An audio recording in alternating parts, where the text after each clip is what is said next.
Depuis quelques millions d'années, les hominidés au cerveau développé ont eu pas mal de succès sous diverses appellations. Pithecanthrope, Néandertal, Cro-Magnon. Les versions modernes ont vécu plusieurs dizaines de milliers d'années, voire centaines de milliers pour les Néandertals, en menant une vie tranquille de chasseurs-cueilleurs. Il y a 12-13 000 ans, certains ont commencé à se sédentariser et à dépendre de plus en plus de l'agriculture. Cela a produit des surplus de nourriture, qui a permis une expansion de la population, qui a permis de produire encore plus de surplus. C'est allé de pair avec une spécialisation du travail, la hiérarchisation de la société, le patriarcat et les inégalités. La nourriture fut mise sous clé et il eut fallu se mettre à travailler pour manger. Les plantes, les animaux et les humains furent domestiqués. Les tribus sont devenues des chefferies, puis des royaumes, puis des empires qui ont assimilé ou détruit leurs voisins.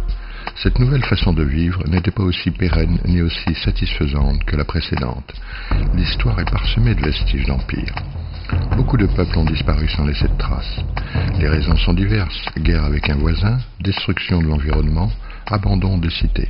À ce jour, presque tout le monde a été assimilé ou détruit. Ce processus d'expansion rapide a été rendu possible par l'utilisation du capital ressources-énergie.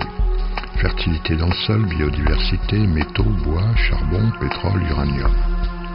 Même l'utilisation de ressources renouvelables est généralement faite plus rapidement que le taux de renouvellement.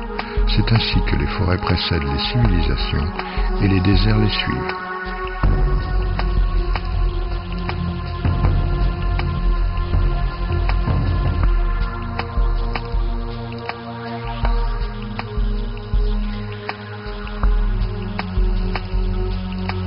Il y a plus ou moins 2000 ans, les religions du salut, celles qui sauvent, bouddhisme, hindouisme, christianisme, islam, se sont développées pour soulager ou justifier cette incroyable violence infligée aux humains, aux animaux et à la nature. Actuellement, le libéralisme économique et la foi en les technosciences ont remplacé partiellement ces religions, dans le même but, nous donner espoir et nous faire supporter l'insoutenable.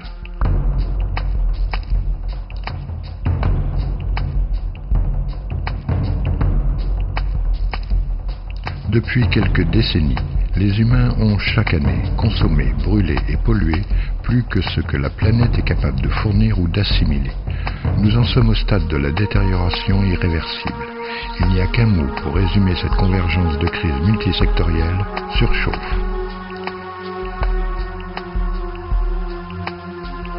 Le dogme de la croissance sans fin nous force à consommer, à nous endetter, utiliser des ressources et polluer de façon exponentielle. Depuis 10 000 ans, des gens prédisent que le système n'est pas soutenable et qu'il va s'effondrer. Ces gens ont eu raison, l'histoire le prouve. Notre civilisation mondiale va également s'effondrer dans pas longtemps, car nous sommes au siècle de la vitesse.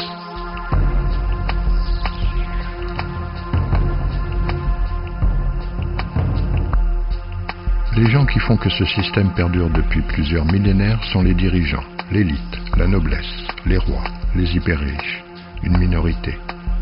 Les moutons écervelés et domestiqués qui constituent la classe moyenne ne rêvent que de les imiter et sont terrorisés à l'idée de tomber plus bas. Les autres sont des esclaves. Les révolutions n'ont généralement pas eu d'autre but que d'effectuer des rotations au sommet de la hiérarchie, remplacer un chef par un autre, des nobles par des fonctionnaires. Les prisons survivent aux révolutions, les pauvres sont toujours aussi pauvres, les démocraties donnent l'illusion au peuple de contrôler son destin.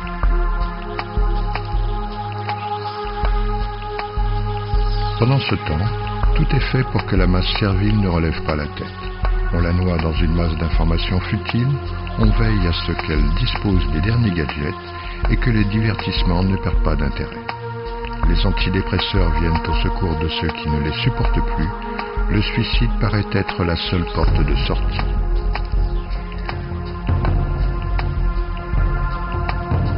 Plusieurs se sont levés pour atténuer les peines, soigner les dégâts, freiner la machine dévorante.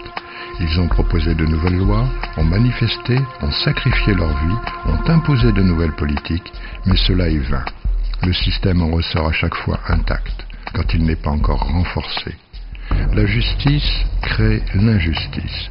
Le système de santé rend malade, l'éducation abrutit.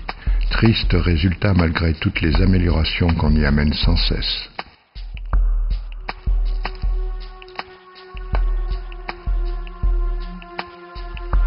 La question fondamentale est maintenant de savoir comment nous allons sortir de ce piège, éviter d'être asphyxiés par nos déjections ou être nettoyés par les élites. Comment sortir de la cage souvent dorée? Comment échapper à tout l'appareil qui veut nous faire réintégrer notre niche? Comment survivre dans l'en-dehors?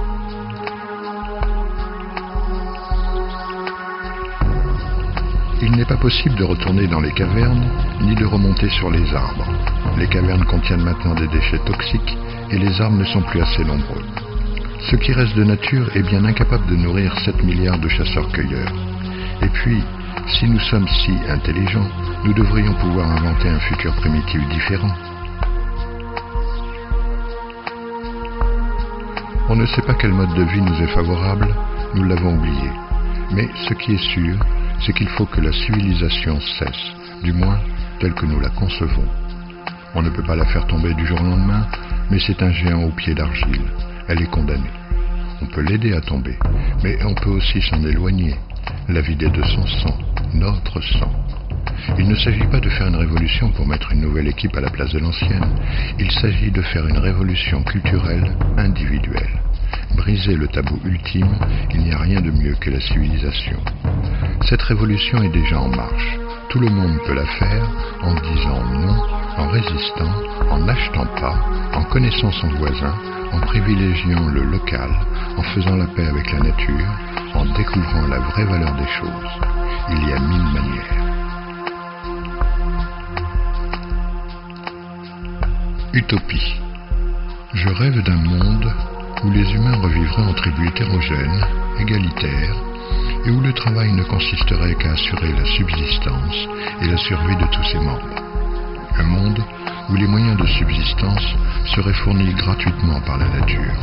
Un monde où les États, les banques, les prisons et les multinationales n'existeraient plus. Un monde où chacun serait son maître. Un monde où nous pourrions vivre et ressentir tous nos sens sans artifice. Et surtout, un monde à nouveau beau et riche de sa diversité. Ce monde a existé. Ce monde est possible.